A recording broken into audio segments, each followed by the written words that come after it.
Terima kasih atas waktu yang diberikan kepada saya.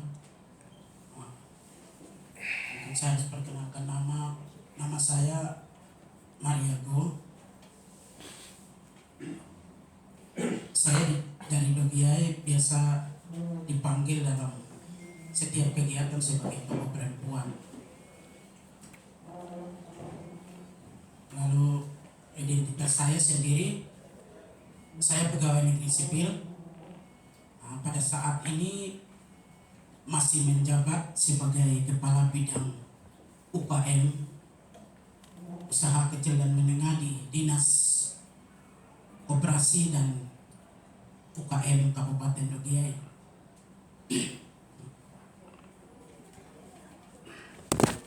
Sebagaimana tadi sudah dijelaskan bahwa dalam hampir 8 kali demonstrasi di Dogiai yang berlangsung secara damai, bermartabat dan tertib, di dalam aksi-aksi itu masyarakat Dogiai dengan tegas menyatakan bahwa mereka sangat menolak, juga tidak mengizinkan pihak keamanan di Dogiai untuk ditambah. Jadi tidak boleh ada penambahan satgas keamanan di Dogiai. Datang juga dari hal ini terjadi karena ada penambahan pasukan di Dogiai, baik Rider, Paskas, juga Brimob hadir di Dogiai tanpa ada pembicaraan dengan masyarakat di Dogiai. Jadi seketika masyarakat sadar bahwa dengan penambahan pasukan itu, Dogiai bukannya merasa aman, masyarakat bukannya merasa aman, tapi justru semakin merasa tertekan. Hal ini terjadi di tahun 2018. Pas di saat itu ada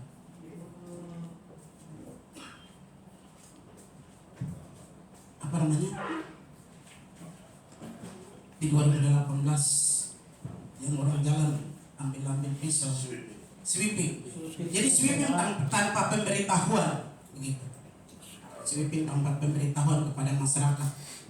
Hal itu membuat masyarakat merasa tidak nyaman, dan dengan kesadaran mereka sendiri, kesadaran masyarakat itu, mereka menyatakan bahwa mereka benar menolak kehadiran Polres dan Kodim di Dogiai.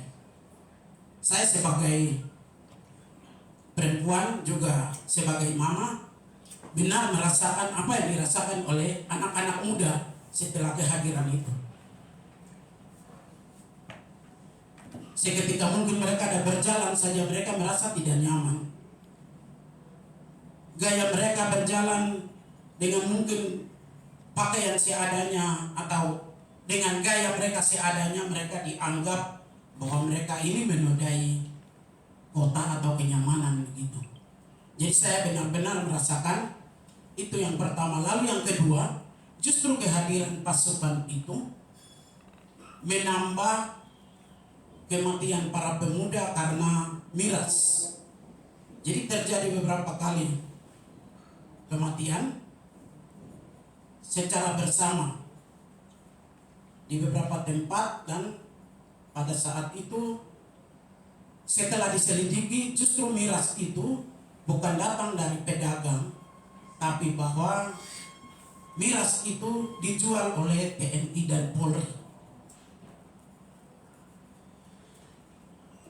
Maka pada 2 aksi yang terakhir di tahun 2022 ini, dengan tegas masyarakat Dogiai menyatakan bahwa mereka sungguh menolak kehadiran Polres dan Kodim dengan alasan apapun. Itu yang kedua. Lalu yang ketiga, bahwa masyarakat juga sebagai orang Papua, pemilik tanah negeri ini, juga bersatu menyatakan bahwa mereka menolak kehadiran pemekaran daerah otonomi baru.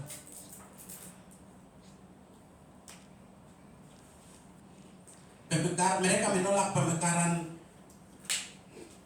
Provinsi Papua Tengah, di mana mereka mengetahui bahwa Provinsi Papua Tengah itu di dalamnya ada beberapa kabupaten yang di dalamnya itu bupatinya orang Mes sendiri.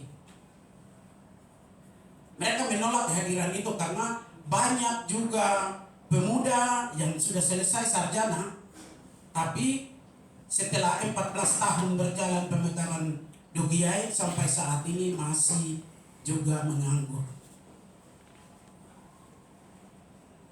Artinya bahwa jika ada pemekaran itu, bukannya anak-anak muda yang ada ini bisa masuk menjadi pegawai negeri, tapi justru mereka pasti jadi korbannya, karena membuka lahan baru bagi orang lain yang mungkin punya jaringan dan koneksi lebih jauh.